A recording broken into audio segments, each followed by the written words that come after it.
শুভ সকাল বন্ধুরা, তোমরা কেমন আছো? আশা করি খুব ভালো আছো। আমি খুব ভালো আছি। আজকে জ্যৈষ্ঠ মাসের জয় মঙ্গলবার, তাই উপত্র বানাতে বসেছি।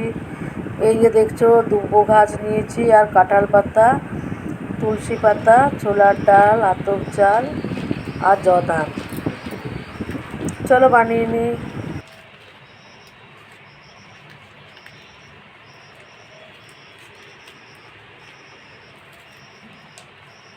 আজকে জয় মঙ্গলবার, তাই অক্ষত্র বানাচ্ছে। জ্যৈষ্ঠ মাসের মঙ্গলবারে ব্রত করতে হয়, সেই তখন মঙ্গলবারে এই অক্ষত্র বানাতে হয়। তুলসী পাতা, আতপ চাল, দুব্বো ঘাস, জধান, ছোলার ডাল এসব দিয়ে করতে হয়।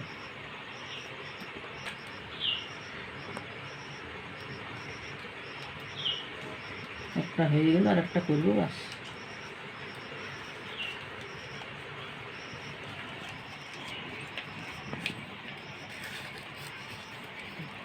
ফোকাস নিচ্ছে না। তুলসী পাতা দিতে হয়, তারপর 4টা চাল দিতে হয়, 4টা আতপ চাল আর 4টা ছোলার ডাল। আগে ভেঙে ভেঙে দিত ছোলা, এখন তোমরা ছোলার ডাল দিয়ে দিই। আর 4টা জলখান।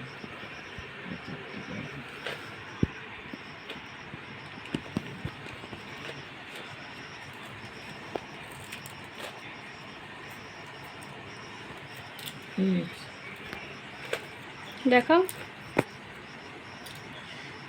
একটা এমনি করলাম,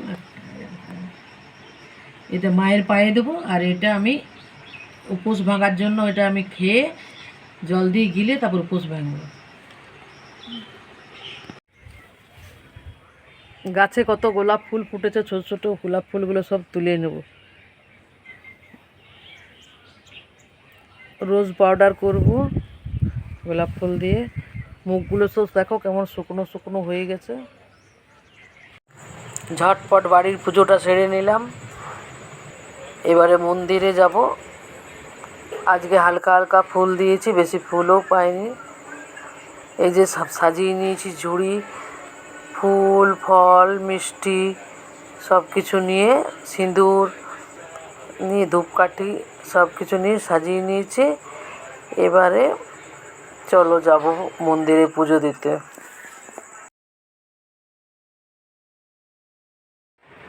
চলো পুজো দিতে যাবো, রেডি হয়ে গেছি। ভীষণ রোদ, ছাতা নিলাম না, হাতে ঝুড়ি আর কোন হাতে ছাতা নেবো।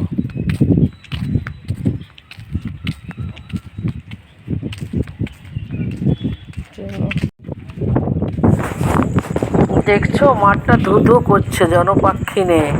এমনিতে কত লোক বসে থাকে। এই দেখো পুজো আরম্ভ হয়ে গেছে, ঠাকুরমশাই পুজো করছে। 10টার পরেই বলেছিল ঠাকুরমশাই আসবেন। আমিও বাড়ির পুজো টুজো করে গেলাম, তো একটু দেরি হলো। 11টা পর্যন্ত উনি থাকবেন, আমি ততক্ষণ শিব পুজোটা করে নিই। শিবের মাথায় জল দিয়ে দিলাম, ফুল, বেলপাতা সব দিয়ে বাবাকে একটু শৃঙ্গার করিয়ে নিয়ে, আর বাবাকে একটু মানে ভোগ নিবেদন করে দিলাম। বাড়ির আম, আমি একটু পুজো পাঠ নিয়েই থাকি। সকালের দিকটা আমার পুরো পুজো পাঠ নিয়েই চলে। সবাই ভাববে কি ভিডিও দেয়, শুধু পুজো টুজোই করে। আমার যেটা আছে সেটাই তো দেখাবো। আর রান্না বান্না, ব্যবসা, যাই হোক, কথা বলতে বলতে আমার ভোলা বাবার পুজোটা তোমাদের দেখানো হয়ে গেল। এবার আমি এখানে থালা দিয়ে দিয়েছি ঠাকুরমশাইকে। নামগোত্র সব বলছে আর ইয়ে করছে, আগে অঞ্জলি দিয়ে নিল। এখন তো দেখি বেশি মানুষ তো আসে না। আগে এই মন্দিরে এত ভিড় হতো না, মানে ঠেলা ঠেলি, ধাক্কা ধাক্কি হতো। যারা কোয়ার্টারে থাকতো তারা দূরে বাড়ি করে চলে গেছেন, কেউ কেউ বদলি হয়ে গেছেন। অনেক লোকই দেখি কম হয়ে গেছে এখন। পুজো শেষে সবে ওরা মিলে সিঁদুর পরাপরি করছে। এরপরে সব হয়ে গেল, বাড়ি ফিরবো। এটা একটা বেশ আনন্দ। প্রতি বছরই জ্যৈষ্ঠ মাসে আমরা পুজো করি আর সবার সাথে দেখা সাক্ষাৎ হয়। আজ এখান পর্যন্তই, টাটা।